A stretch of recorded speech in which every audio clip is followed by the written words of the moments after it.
សួស្តីទាំងអស់គ្នាថ្ងៃនេះខ្ញុំនៅផ្ទះអបសរ Khmer Ether ចង់បង្ហាញរូបមន្តបុកល្ហុងផុសខ្ញុំចាគ្រឿងផ្សំយើងត្រូវការគឺល្ហុងការ៉ុត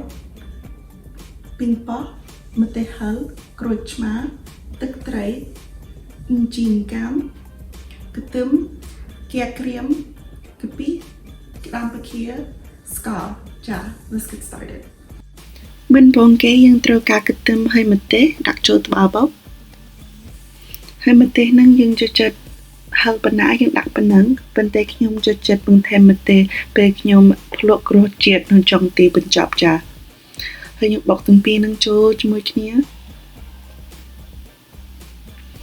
ហើយយើងដាក់ស្ករហើយបើអត់មានស្ករត្នោតយើងដាក់ស្ករសក៏បានដែរស្ករសហ្នឹងយើងដាក់ទៅ2-3ស្ពាយខ្ញុំពងកាន់អញ្ចឹងហើយបុកឲ្យម៉ត់ចូលគ្នាចា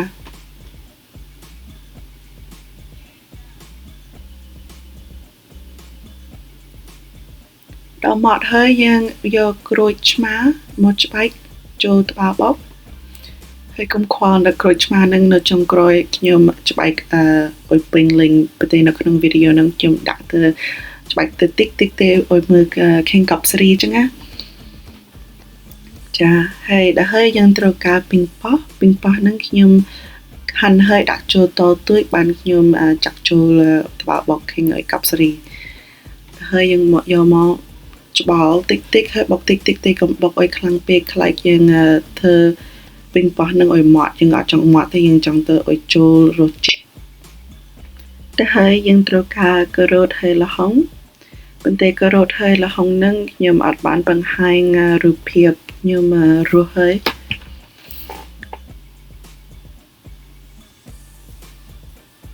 យើងដាក់ល្ហុងហើយការ៉ុតនឹងទៅមកដែរបានណាហើយដល់ហើយយើងថែមទៀតនៅចុងក្រោយក៏បានដែរ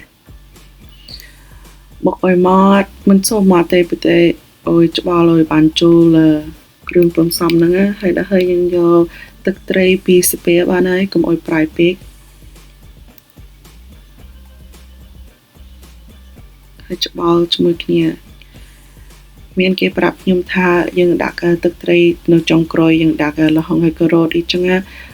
កុំអោយវាយើងបុកកុំអោយវាកាទៀតចេញហើយនៅក្នុងវីដេអូនេះខ្ញុំបានទិញសណ្តែកខៀវបើមានសណ្តែកខៀវឆ្ងាញ់ទៀតចាដល់ហើយយើងដាក់កាក្រៀមចូលត្បាល់បុកច្បល់ឲ្យថែមទៀត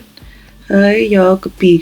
ហ្នឹងយើងត្រូវការមិនដល់ស្ពាយទេយើងទៅកន្លះស្ពាយពីព្រោះទឹកត្រីហ្នឹងវាប្រៃហើយយើងចង់អុយទៅពីតិចដាក់ឲ្យស្អុយឆ្ងាញ់ចឹងណាដល់ច្បល់ឲ្យចូលហើយយើងមកដល់យើងយកក្តាមពគាហ្នឹងដាក់2-3ទៅដាក់ចូលត្បាល់បុកហើយវាយក្តាមពគាហ្នឹងឲ្យម៉ត់បើមិនម៉ត់យើងខាំបែកថ្មីចា